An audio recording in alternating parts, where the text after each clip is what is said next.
ಸ್ನೇಹಿತರೆ ನಮಸ್ಕಾರ. ಈಗ ಅಸಲಿ ಆಟ ಶುರುವಾಗ್ತಿದೆ. ಈ 2026ರ ಟಿ20 ವರ್ಲ್ಡ್ ಕಪ್ನಲ್ಲಿ ಪಾಕಿಸ್ತಾನ ಮತ್ತು ಬಾಂಗ್ಲಾದೇಶ ಆಡಿದ ನಾಟಕ ಇದೆಯಲ್ಲ, ಅದು ಹಳ್ಳಿಯ ಕೆಸರುಗದ್ದೆ ನಾಟಕಕ್ಕಿಂತ ಕಡೆಯಾಗಿತ್ತು. ಅದರಲ್ಲೂ ಈ ಪಿಸಿಬಿ ಚೇರ್ಮನ್ ಮೊಸಿನ್ ನಖ್ವಿ ಅನ್ನೋ ಮನುಷ್ಯನ ಬಗ್ಗೆ ಮಾತಾಡಬೇಕು. ಇವನಿಗೆ ಕ್ರಿಕೆಟ್ ಅಂದ್ರೆ ಏನು ಅಂತ ಗೊತ್ತೋ ಇಲ್ವೋ ಗೊತ್ತಿಲ್ಲ, ಆದರೆ ಬಿಸಿಸಿಐ ಮೇಲೆ ಗುರಾಯಿಸೋದು ಮಾತ್ರ ಚೆನ್ನಾಗಿ ಗೊತ್ತು. ಈ ನಖ್ವಿ ಕತ್ತೆ ಕಸ್ತೂರಿ ವಾಸನೆ ಬಲ್ಲದೆ ಅನ್ನೋ ಹಾಗೆ ಈತನಿಗೆ ಕ್ರಿಕೆಟ್ ಪ್ರೇಮಕ್ಕಿಂತ ರಾಜಕೀಯದ ಅಮಲೆ ಜಾಸ್ತಿಯಾಗಿದೆ. ಇವರ ದೇಶದಲ್ಲಿ ಮ್ಯಾಚ್ ನಡೆಸೋಕೆ ಕಾಸಿಲ್ಲ, ಆದರೆ ಈತ ಇಂಡಿಯಾಗೆ ಬಂದು ಆಡಲ್ಲ ಅಂತ ಬಿಲ್ಡಪ್ ಕೊಡ್ತಾನೆ. ಇದನ್ನೇ ಹೇಳೋದು, ಕೈಯಲ್ಲಿ ಕಾಸಿಲ್ಲ ಬಾಯಲ್ಲಿ ಬಟಾಣಿ ಅಂತ. ಇನ್ನು ಆ ಕಡೆ ನೋಡಿ, ಪ್ರಧಾನಿ ಶಹಬಾಜ್ ಶರೀಫ್. ಈ ಮನುಷ್ಯನ ಸ್ಥಿತಿ ಹೇಗಿದೆ ಅಂದ್ರೆ, ಮನೆಗೆ ಮಾರಿ ಪರರಿಗೆ ಉಪಕಾರಿ.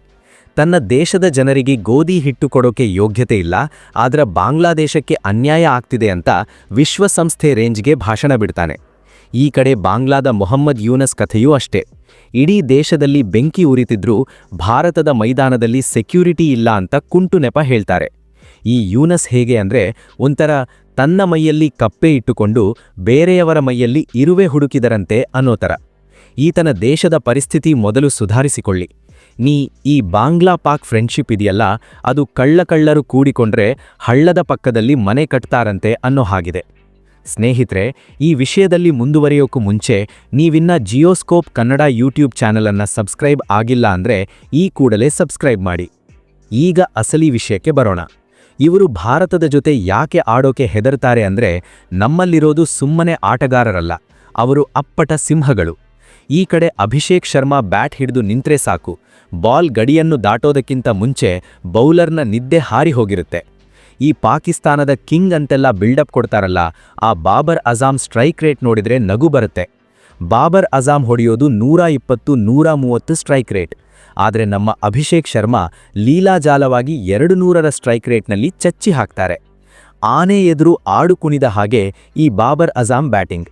ಇವನು ಟೆಸ್ಟ್ ಮ್ಯಾಚ್ ಆಡಿದಂಗೆ ಟಿ20 ಆಡ್ತಾನೆ, ಆದರೆ ನಮ್ಮ ಅಭಿಷೇಕ್ ಶರ್ಮಾ ಮೊದಲ ಬಾಲ್ನಿಂದಲೇ ಚಿಂದಿ ಉಡಾಯಿಸ್ತಾರೆ. ನಿಮ್ಮ ಕಿಂಗ್ ಸ್ಟ್ರೈಕ್ ರೇಟ್ ನೋಡಿದ್ರೆ ಎತ್ತು ಹಾಯಿತು ಅಂದ್ರೆ ಕೊಟ್ಟಿಗೆಗೆ ಕಟ್ಟು ಅಂದರಂತೆ ಅನ್ನೋ ಹಾಗಿದೆ. ಇನ್ನು ಇಶಾನ್ ಕಿಶನ್ ಅಖಾಡಕ್ಕಿಳಿದ್ರೆ ಆ ರಣಕೇಕೆ ಕೇಳಿ ಪಾಕ್ ಬೌಲರ್ಗಳ ಕೈಕಾಲು ನಡುಗುತ್ತವೆ. ಇನ್ನು ನಮ್ಮ ಗುಜರಾತ್ ಟೈಗರ್ ಹಾರ್ದಿಕ್ ಪಾಂಡ್ಯ ಇದ್ದಾರಲ್ಲ, ಅವರು ಆಲ್ರೌಂಡರ್ ಮಾತ್ರ ಅಲ್ಲ, ಪಾಕಿಸ್ತಾನದ ಪಾಲಿನ ಯಮಧರ್ಮರಾಜ. ನೀವು ಹಾರ್ದಿಕ್ ಕೈಗೆ ಬಾಲ್ ಕೊಟ್ಟರೂ ಹಾಕ್ತಾರೆ, ಬ್ಯಾಟ್ ಕೊಟ್ಟರೂ ಚಚ್ಚಿ ಹಾಕ್ತಾರೆ. ಇವರ ನಡುವೆ ಮಿಸ್ಟರಿ ಸ್ಪಿನ್ನರ್ ವರುಣ್ ಚಕ್ರವರ್ತಿ ಬೇರೆ. ವರುಣ್ ಹಾಕೋ ಬಾಲ್ ಯಾವ ಕಡೆ ತಿರುಗುತ್ತೆ ಅಂತ ನಿಮ್ಮ ಬಾಬರ್ ಅಜಾಮ್ಗೆ ಹಾಗೂ ಅಲ್ಲಿನ ಪಾಕ್ ಟೀಮ್ಗೆ ಮುಂದಿನ ಜನ್ಮದಲ್ಲೂ ಅರ್ಥ ಆಗಲ್ಲ. ಇದನ್ನೇ ಹೇಳೋದು, ಬುದ್ಧಿ ಇದ್ದವನಿಗೆ ಬಲ ಹೆಚ್ಚು ಅಂತ. ನಿಮ್ಮಲ್ಲಿ ಬಲವೂ ಇಲ್ಲ, ಬುದ್ಧಿಯೂ ಇಲ್ಲ.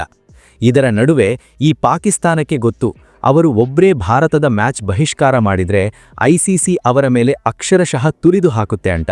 ಅದಕ್ಕೆ ಇವರು ಶ್ರೀಲಂಕಾ, ಅಫ್ಘಾನಿಸ್ತಾನ ಅಥವಾ ವೆಸ್ಟ್ ಇಂಡೀಸ್ ಬೋರ್ಡ್ಗಳ ಹತ್ತಿರ ಹೋಗಿ, ನೋಡಿ ನಮಗೂ ಅನ್ಯಾಯ ಆಗ್ತಿದೆ, ನಿಮಗೆ ಮುಂದೆ ಹೀಗೆ ಆಗುತ್ತೆ, ಎಲ್ಲರೂ ಸೇರಿ ಇಂಡಿಯಾ ವಿರುದ್ಧ ನಿಲ್ಲೋಣ ಅಂತ ಪುಂಗಿ ಊತ್ತಿದ್ದಾರೆ. ಇದನ್ನೇ ಹಿರಿಯರ್ ಹೇಳೋದು, ತಾನು ಕೆಟ್ಟಿದ್ದಲ್ಲದೆ ನೆರೆಹೊರೆಯವರನ್ನು ಕೆಡಿಸಿದರಂತೆ ಅಂತ. ಆದರೆ ಬೇರೆ ಬೋರ್ಡ್ಗಳಿಗೆ ಗೊತ್ತು, ಇಂಡಿಯಾ ಅಂದ್ರೆ ಕ್ರಿಕೆಟ್ ಲೋಕದ ಅನ್ನದಾತ. ಈ ಪಾಕಿಸ್ತಾನದ ಮಾತು ಕೇಳಿ ಬಿಸಿಸಿಐ ಜೊತೆ ಜಗಳ ಮಾಡಿಕೊಂಡ್ರೆ ತಮ್ಮ ಬಾಯಿಗೂ ಮಣ್ಣು ಬೀಳುತ್ತೆ ಅಂತ ಅವರು ದೂರ ನಿಂತಿದ್ದಾರೆ. ಅಸಲಿಗೆ ವಿಷಯ ಏನು ಅಂದ್ರೆ, ನಖ್ವಿ ಮತ್ತು ಯೂನಸ್ ಪ್ಲಾನ್ ಏನಂದ್ರೆ, ಅಟ್ಲೀಸ್ಟ್ ಒಂದು 3-4 ಬೋರ್ಡ್ಗಳನ್ನ ತಮ್ಮ ಪರವಾಗಿ ಮಾಡಿಕೊಂಡ್ರೆ ಐಸಿಸಿ ಮೇಲೆ ಒತ್ತಡ ಹಾಕಬಹುದು ಅಂತ ಅವರ ಲೆಕ್ಕಾಚಾರ. ಆದರೆ ಇವರಿಗೆ ಒಂದು ಸತ್ಯ ಗೊತ್ತಿಲ್ಲ, 100 ನರಿಗಳು ಸೇರಿಕೊಂಡರೂ ಒಂದು ಸಿಂಹವನ್ನ ಎದುರಿಸೋಕೆ ಸಾಧ್ಯವಿಲ್ಲ. ಬಿಸಿಸಿಐ ಅನ್ನೋದು ಆ ಸಿಂಹ. ಇವರು ಎಷ್ಟೇ ಬೋರ್ಡ್ಗಳ ಸಹಾಯ ಕೇಳಿದ್ರೂ ದುಡ್ಡು ಬೇಕು ಅಂದಾಗ ಎಲ್ಲರೂ ಬರಬೇಕಾಗಿರೋದು ಇಂಡಿಯಾ ಹತ್ತಿರವೇ. ಇನ್ನು ಭಾರತದ ಮೇಲಿನ ಮ್ಯಾಚ್ ಬೈಕಾಟ್ ಮಾಡಿದ್ರೆ ಐಸಿಸಿ ಅನ್ನೋ ದೊಡ್ಡಪ್ಪ ಇವರ ಮೇಲೆ ಯಾವ ರೀತಿ ಸ್ಯಾಂಕ್ಷನ್ ಹಾಕುತ್ತೆ ಗೊತ್ತಾ? ಅದನ್ನ ಕೇಳಿದ್ರೆ ಈ ನಖ್ವಿಗೆ ಇವತ್ತೇ ಲಕ್ವೆ ಹೊಡೆಯುತ್ತೆ. ಮೊದಲನೇದಾಗಿ, ಐಸಿಸಿ ಅಂದ್ರೆ ಅದು ಬರೀ ಆಟ ನಡೆಸುವ ಸಂಸ್ಥೆ ಅಲ್ಲ, ಅದು ದುಡ್ಡಿನ ಪವರ್ ಇರೋ ಜಾಗ. ಒಂದು ವೇಳೆ ಪಾಕಿಸ್ತಾನ ಪಂದ್ಯಕ್ಕೆ ಬರದೇ ಹೋದ್ರೆ ಐಸಿಸಿ ಅವರ ಮೇಲೆ ನಿಷೇಧದ ಚಾಟಿ ಬೀಸುತ್ತೆ. ಮೊದಲನೇ ಸ್ಯಾಂಕ್ಷನ್ ಏನಂದ್ರೆ, ಪಾಕಿಸ್ತಾನ ಕ್ರಿಕೆಟ್ ಮಂಡಳಿಗೆ ಐಸಿಸಿಯಿಂದ ಬರಬೇಕಾದ ವಾರ್ಷಿಕ ಅನುದಾನವನ್ನ ಪೂರ್ತಿಯಾಗಿ ಕಟ್ ಮಾಡುತ್ತೆ. ನಖ್ವಿ ಸಾಹೇಬ್ರೆ, ಕೈ ಕೆಸರಾದ್ರೆ ಬಾಯಿ ಮೊಸರು ಅನ್ನೋದು ಹೋಗಿ ನಿನ್ನ ಬೋರ್ಡ್ಗೆ ಬರೋ ಬಿಡಿಗಾಸು ನಿಂತು ಹೋಗುತ್ತೆ. ಆಮೇಲೆ ನಿನ್ನ ಪ್ಲೇಯರ್ಸ್ಗೆ ಸಂಬಳ ಕೊಡೋಕ್ಕೂ ನಿನ್ನ ಹತ್ತಿರ ದುಡ್ಡಿರಲ್ಲ. ಆವಾಗ ನಿನ್ನ ಪ್ಲೇಯರ್ಸ್ ಬೀದಿಯಲ್ಲಿ ಬ್ಯಾಟ್ ಹಿಡಿದು ಭಿಕ್ಷೆ ಬೇಡಬೇಕಾಗುತ್ತೆ.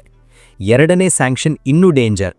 ಐಸಿಸಿ ಪಾಕಿಸ್ತಾನವನ್ನ ಮುಂದಿನ 5 ಅಥವಾ 10 ವರ್ಷಗಳ ಕಾಲ ಯಾವುದೇ ಮೆಗಾ ಈವೆಂಟ್ ಅಂದ್ರೆ ವರ್ಲ್ಡ್ ಕಪ್ ಆಯೋಜನೆ ಮಾಡದಂತೆ ಬ್ಯಾನ್ ಮಾಡುತ್ತೆ. ಅಷ್ಟೇ ಅಲ್ಲ, ಚಾಂಪಿಯನ್ಸ್ ಟ್ರೋಫಿ ತರಹದ ಟೂರ್ನಿಗಳ ಆತಿಥ್ಯವನ್ನ ಕಿತ್ತುಕೊಂಡು ಭಾರತಕ್ಕೋ ಅಥವಾ ಬೇರೆ ದೇಶಕ್ಕೋ ಕೊಡುತ್ತೆ. ಇದನ್ನೇ ಹೇಳೋದು ಹಾಸಿಗೆ ಇದ್ದಷ್ಟು ಕಾಲು ಚಾಚು ಅಂತ. ನೀವು ಇರೋದಕ್ಕಿಂತ ಜಾಸ್ತಿ ಹಾರಿದ್ರೆ ಐಸಿಸಿ ನಿಮ್ಮ ರೆಕ್ಕೆ ಪುಕ್ಕ ಕತ್ತರಿಸಿ ಹಾಕುತ್ತೆ. ಇನ್ನು ಮೂರನೇದು, ಪಾಕಿಸ್ತಾನದ ಪಾಯಿಂಟ್ಸ್ ಟೇಬಲ್ನಲ್ಲಿ 0 ಸುತ್ತಿದ್ದಲ್ಲದೆ ಅವರ ಮೇಲೆ ಭಾರೀ ಮೊತ್ತದ ದಂಡ ಹಾಕುತ್ತೆ. ಆ ದಂಡದ ಮೊತ್ತ ಎಷ್ಟಿರುತ್ತೆ ಅಂದ್ರೆ ಪಾಕಿಸ್ತಾನದ ಇಡೀ ಬಜೆಟ್ ಕೂಡ ಅದಕ್ಕೆ ಸಾಕಾಗೋದಿಲ್ಲ. ಶಹಬಾಜ್ ಶರೀಫ್ ಅವರೇ, ಆವಾಗ ನೀವು ಬಾಂಗ್ಲಾದ ಯೂನಸ್ ಹತ್ತಿರ ಹೋಗಿ ನಂಬಿದವನಿಗೆ ನಡುಹಳ್ಳ ಅಂತ ಅಳಬೇಕಾಗುತ್ತೆ ಅಷ್ಟೆ. ಯೂನಸ್ ತನ್ನ ದೇಶವನ್ನೇ ಸಾಲದಿಂದ ಮೇಲೆ ತರೋಕೆ ಒದ್ದಾಡ್ತಿದ್ದಾನೆ. ಇನ್ನು ನಿನಗೇನು ಸಹಾಯ ಮಾಡ್ತಾನೆ?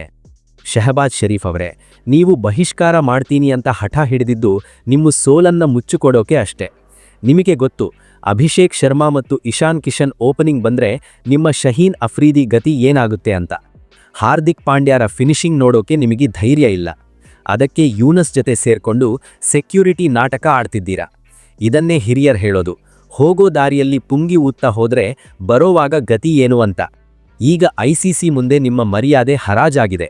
ಬಾಸ್, ಪಾಕಿಸ್ತಾನಕ್ಕೆ ಭಾರತದ ಹೆಸರೆತ್ತಿದ್ರೆ ಯಾಕೆ ಬೆವರುತ್ತೆ ಅಂದ್ರೆ ನಮ್ಮ ಹತ್ತಿರ ಪವರ್ ಇದೆ, ಪೈಸಾ ಇದೆ, ಎಲ್ಲಕ್ಕಿಂತ ಹೆಚ್ಚಾಗಿ ಜೈ ಹಿಂದ್ ಅನ್ನೋ ಜಿಗುಟತನ ಇದೆ. ನೀವು ಬಾಂಗ್ಲಾವನ್ನ ಮುಂದೆ ಬಿಟ್ಟು ಎಷ್ಟೇ ಕುತಂತ್ರ ಮಾಡಿದ್ರೂ ಸತ್ಯಕ್ಕೆ ಸಾವಿಲ್ಲ ಅನ್ನೋ ಹಾಗೆ ಬಿಸಿಸಿಐ ಮತ್ತು ಭಾರತೀಯ ಕ್ರಿಕೆಟ್ ಜಯಭೇರಿ ಬಾರಿಸಿದೆ.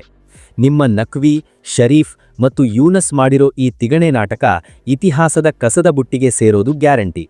ಪಾಕಿಸ್ತಾನಕ್ಕೆ ಉಗಿಯೋದು ನಮ್ಮ ಹಕ್ಕಲ್ಲ, ಅದು ನಮ್ಮ ಸಂಪ್ರದಾಯ ಆಗ್ಬಿಟ್ಟಿದೆ. ಯಾಕಂದ್ರೆ ಅವರು ಪ್ರತಿ ಸರಿ ಅದೇ ತಪ್ಪು ಮಾಡ್ತಾರೆ. ಕೊನೆಯದಾಗಿ ಒಂದೇ ಮಾತು, ಪಾಕಿಸ್ತಾನದವರೇ, ಆಳಾಗಬಲ್ಲವನು ಅರಸನಾಗಬಲ್ಲ ಅಂತಾರೆ. ನೀವು ಮೊದಲು ಕ್ರಿಕೆಟ್ ಆಡೋದನ್ನ ಕಲೀರಿ, ರಾಜಕೀಯ ಮಾಡೋದನ್ನ ಬಿಡಿ. ನಮ್ಮ ಅಭಿಷೇಕ್ ಶರ್ಮಾ ಅವರ 1 ಓವರ್ನಲ್ಲಿ ಬರೋ ರನ್ ನಿಮ್ಮ ಇಡೀ ಟೀಮ್ನ ಒಂದು ಪವರ್ ಪ್ಲೇನಲ್ಲಿ ಬರಲ್ಲ. ಇದನ್ನೇ ಅಂತರ ಅಂತಾರೆ. ಈ ವಿಡಿಯೋ ಬಗ್ಗೆ ನಿಮ್ಮ ಅನಿಸಿಕೆ ಅಭಿಪ್ರಾಯ ಏನು ಕಮೆಂಟ್ನಲ್ಲಿ ನಮಗೆ ತಿಳಿಸಿ. ಹಾಗೂ ಮುಂದಿನ ವಿಡಿಯೋ ನೋಟಿಫಿಕೇಷನ್ಗಾಗಿ ಬೆಲ್ ಐಕಾನ್ ಅನ್ನು ಪ್ರೆಸ್ ಮಾಡಿ. ಮುಂದಿನ ವಿಡಿಯೋದಲ್ಲಿ ಮತ್ತೆ ಸಿಗೋಣ. ಜೈ ಹಿಂದ್, ಜೈ ಕರ್ನಾಟಕ.